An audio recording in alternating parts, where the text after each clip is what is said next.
Hello friends, જય શ્રી કૃષ્ણ. તો આજે આપણે તલની ચીક્કી બનાવીશું. તો બધા ગુજરાતીઓના ઘરમાં ઉત્તરાયણ માટે આ રીતે તલની ચીક્કી બનતી જ હોય છે. તો અહીં આપણે 1.5 બાઉલ તલ અને 1.5 બાઉલ ગોળ લેવાનો છે.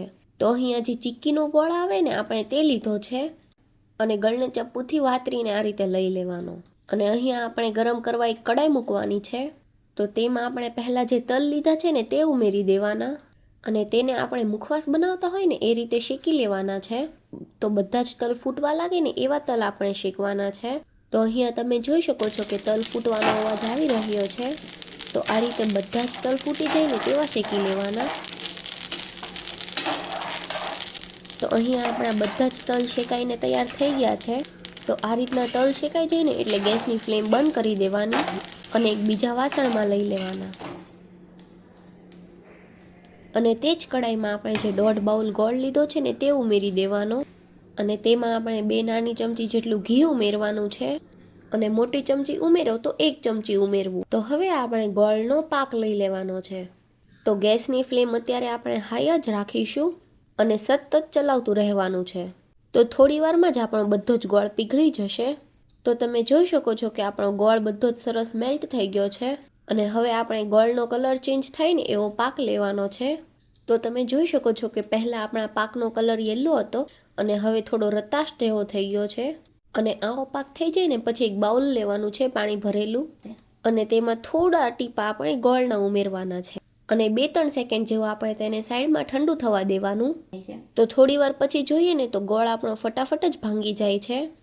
તો આ આપણો પરફેક્ટ પાક તૈયાર થઈ ગયો છે. અને આ રીતનો ગોળ તમારો તૂટે નહીં અને લાંબો સ્ટ્રેચી થતો હોય ને તો તેને થોડીવાર વધારે થવા દેવાનો.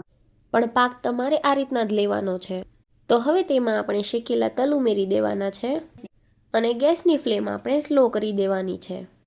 તો ગોળ અને તલને આપણે સારી રીતે મિક્સ કરી લેવાનું છે. તો આપણું એકદમ પરફેક્ટ મિશ્રણ તૈયાર થઈ ગયું છે. તો અહીં આપણે પ્લેટફોર્મ પર તેલ લગાવીને તૈયાર રાખ્યું છે. તો ચીક્કીનું મિશ્રણ આપણે તેની ઉપર જ ઢાળી દેવાનું છે અને ચીક્કી આપણી નીચે ચીપકી ન જાય ને એટલે આપણે તેલ લગાવવું ખૂબ જ જરૂરી છે. અને હવે આપણે એક નીચે આ રીતના તળિયાવાળું બાઉલ લેવાનું છે અને તેને પણ તેલથી ગ્રીસ કરી લીધું છે જેથી ચીક્કી આપણી એકદમ સરસ પતલી થઈ જાય. અને થોડી ચીક્કી પતલી થઈ જાય ને પછી વેલણ પર તેલ લગાવીને તેને વણી લેવાનું છે. અને ચીક્કી પર તમે પ્લાસ્ટિકનું કાગળ મૂકીને વણશો ને તો ફટાફટ જ વણાઈ જશે અને આ રીતે વેલણ સાથે તમારું ચીપકશે પણ નહીં. તો આ રીતે તાવીતાથી બધા તલ ઉખેડી લેવાના અને ફરીથી વણી લેવાનું. અને અત્યારે ગરમ છે એટલે વેલણ સાથે ચોંટશે અને પછી ઠંડુ થઈ જશે ને એટલે બિલકુલ નહીં ચોંટે. તો હવે આપણે એકદમ સરસ પતલી ચીક્કી વણી લેવાની છે. તો અહીંયા આપણે એકદમ સરસ પતલી ચીક્કી વણાઈ ગઈ છે અને છેલ્લે તમે જોઈ શકો છો કે વેલણ સાથે તલ બિલકુલ નથી ચીપકતા એમ કે ચીક્કી ઠંડી થઈ ગઈ છે. અને વણાઈ જાય ને એટલે તરત જ તેમાં આપણે કટ લગાવી લેવાનું છે. નહીંતર પછી તમારાથી ચીક્કીના ટુકડા નહીં થાય એટલે પહેલાં તરત જ કટ લગાવી લેવું. તો આપણે ચીક્કીમાં આ રીતે કટ લગાવીને તૈયાર કરી લીધી છે. તો થોડી વાર તેને આપણે ઠંડી થવા દઈશું.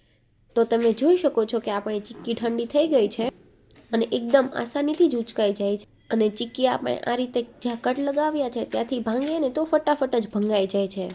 અને કટ તમારે પહેલેથી પરફેક્ટ જ લગાવી લેવા એટલે તમારા ટુકડા ચોરસ પણ સારા બનશે. તો આ મકર સંક્રાંતિ પર આ રીતે તલની ચીક્કી તમે ઘરે એકવાર જરૂરથી ટ્રાય કરજો અને આ રીતે બનાવશો ને તો બિલકુલ પ્લેટફોર્મ સાથે નહીં ચોંટે. તો તમારે જેટલી પતલી વણવી હોય એટલી વણી શકો છો. તો આ આપણી ચીક્કી ખાવામાં ટેસ્ટી અને એકદમ સરસ પતલી વણાઈને તૈયાર થઈ ગઈ છે. તો આ મકર સંક્રાંતિ પર તમે આ રીતે એકવાર ચીક્કી બનાવીને જરૂરથી ટ્રાય કરજો. અને જો તમને અમારી આ તલની ચીક્કીનો વિડીયો ગમ્યો હોય તો વિડીયોને લાઇક કરજો, શેર કરજો અને અમારી ચેનલને સબસ્ક્રાઈબ કરી દેજો અને અમને કોમેન્ટ્સમાં પણ જરૂરથી જણાવજો. Thanks for watching.